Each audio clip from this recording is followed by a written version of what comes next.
a key to sustainable systems. At the end of this lesson, you will be able to identify types of effective organizational communication, apply best practice communication skills to build a sustainable system. For a sustainable system to be effective, there must be a continued loop in communication among team members. It is important for the school climate team member to communicate systems, practices, and data.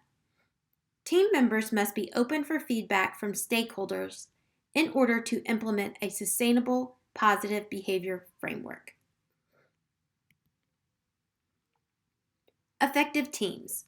We know that teaming is a vital part and best practice for building a successful school climate system. As we move through training related to effective communication, it is important to remember that effective teams practice these essential components. Next, we will discuss the types of organizational communication. There are 5 ways to communicate: verbal, nonverbal, written, visual, and active listening. Formal communication flows with the formal structure of the system or organization. A few examples of formal communication in your school may be weekly emails, staff meetings, or newsletters. Informal communication is referred to as the grapevine, or more casual and social communication.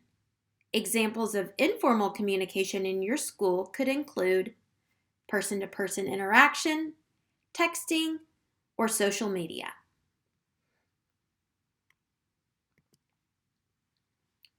Directional communication, vertical to downward.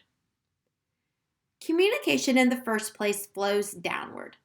That's why, traditionally, this direction has been highlighted or emphasized. It is based on the assumption that people working at a higher level have the authority to communicate to the people working at the lower levels. This direction of communication strengthens the authoritative structure of the organization. This is also called downstream communication. Examples include district to school, superintendent to principal, principal to staff, teacher to assistant, teacher to student, school-wide team to staff.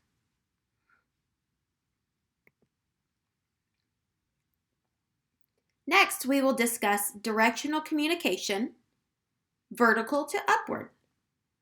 The function of upward communication is to send information, suggestions, complaints, or grievances of the lower level workers to the managers above. It is, therefore, more participative in nature. It was not encouraged in the past, but modern managers encourage upward communication. In your school, this may include school to district, principal to superintendent, staff to principal, assistant to teacher, student to teacher, school staff to school-wide team.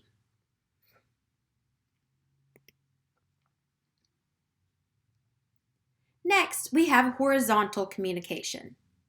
This type of communication can be seen taking place between persons operating at the same level or working under the same executive. Functional managers operating at the same level in different departments, through their communication, present a good example of lateral communication. Examples of horizontal communication could be student to student, teacher to teacher, middle school staff to high school staff, principal to principal, school-wide team members to other team members.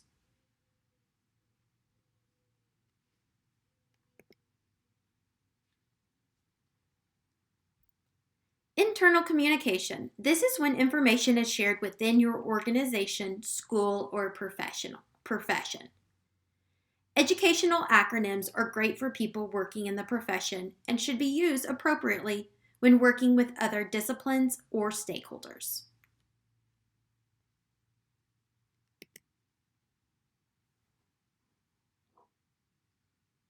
External communication is information communicated to clients, families, and other stakeholders outside the organization and family. This is used to explain, inform, persuade the intended audience. It is important to use minimal acronyms to ensure you're keeping your message clear. Active listening. It is important to pay attention to the speaker. Without judgment, being mindful means participating and not practicing non-judgment. There is no need to agree or disagree with what is being said or evaluate the statements being made. Remember that offering your active presence is more important than having a deeper question answered. A skillful active listener is able to simply receive the message without the need to judge or respond with their own bias. Another component of active listening is use nonverbal messages to convey your listening. Look at your counterpart instead of studying the people passing by. Show your attention by nodding your head or raising your eyebrows. Remember that even by listening, we are communicating nonverbal. Next, a component of active listening, understand that productive silence is okay.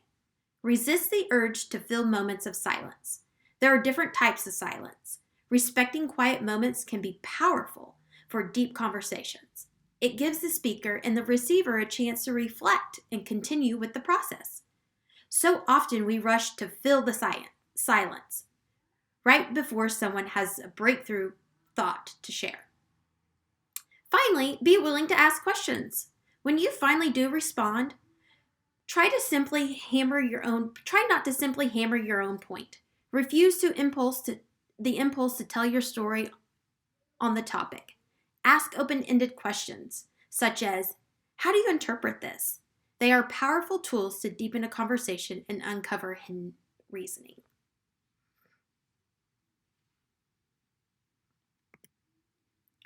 Thank you for listening to Sustainable Systems Through Effective Communication. For more information, please feel free to use the resources provided.